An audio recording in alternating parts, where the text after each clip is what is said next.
Strikes to Russian military airfield in Crimea caused serious problems in supply of rations. On the night of the 17th of April, explosions occurred in the town of Zankoy near the military airfield. According to local residents, the explosions occurred before the air raid alert was announced. Footage widely circulated on social media by Russian and Ukrainian sources show bright flashes of light and explosions with sirens wailing in the background.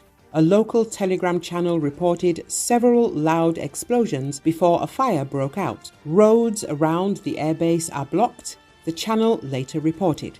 Zankoy is a major military hub, home to one of Russia's largest airfields in Crimea. It is a key location for supplying Russian troops up through Moscow-controlled southern Ukraine and the front lines of fighting on the mainland. Russia annexed Crimea back in 2014.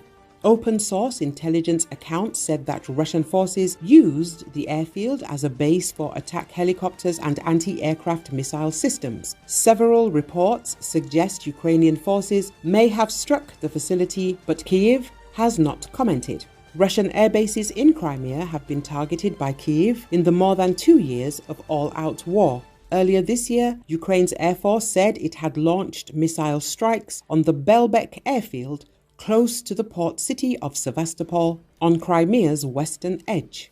Ukrainian military analyst Sergei Grabsky analyzed what the occupiers could have lost in Zankoy military airfield. Mainly helicopters are based at the airfield, but it is worth understanding that the airfield is not only a parking lot for aircraft.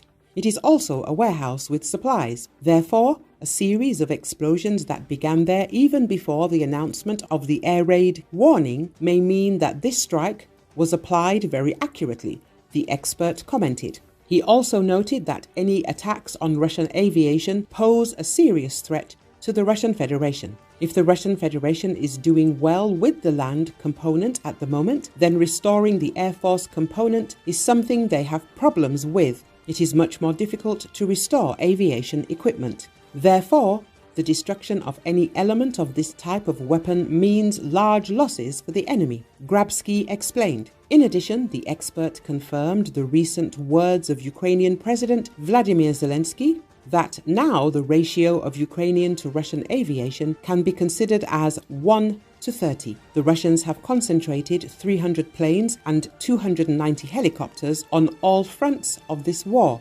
But the Russian Federation cannot increase its air component, and relying on the help of Western allies, we can achieve parity, the expert noted. Saudi Arabia took part in downing Iranian drones during strike on Israel. Saudi Arabia took part in downing some Iranian UAVs during Saturday's strike on Israel, a source in the royal family has admitted in response to a report by the Israeli public broadcaster Kan. According to the Israel Defense Forces, Tehran's attack involved 170 drones, more than 30 cruise missiles, and more than 120 ballistic missiles. The strikes came in retaliation for the bombing of the Iranian consulate in Damascus, Syria, that left several senior Iranian military officers dead earlier this month. The US, UK, and Jordan helped the Israel Defense Forces intercept almost all of the incoming projectiles during last Saturday's attack. According to Kan, Saudi Arabia joined in the effort as well. A source from the Saudi royal family who prefers anonymity has spoken with Kan and subtly acknowledged the kingdom's role, stating that Riyadh's air defenses automatically intercept any suspicious entity, according to the official website of the Al Saud dynasty. The same source accused Iran of instigating the conflict in Gaza between Israel and Hamas, accusing Tehran of attempting to unravel the progress in normalizing relations between Riyadh and West Jerusalem. Iran is a nation that endorses terrorism, and the world should have curtailed it much earlier, the unnamed official told Kan. The anonymous royals' statements would represent a shift from recent Saudi rhetoric, which has condemned Israel's onslaught against the Palestinians in Gaza, while working to end decades-long enmity with Iran. The Sunni Muslim kingdom has long been allied with the US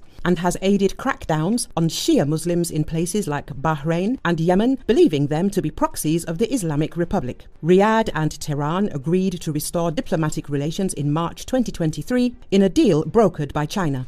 CIA Director William Burns admitted at the time that the US had been blindsided by the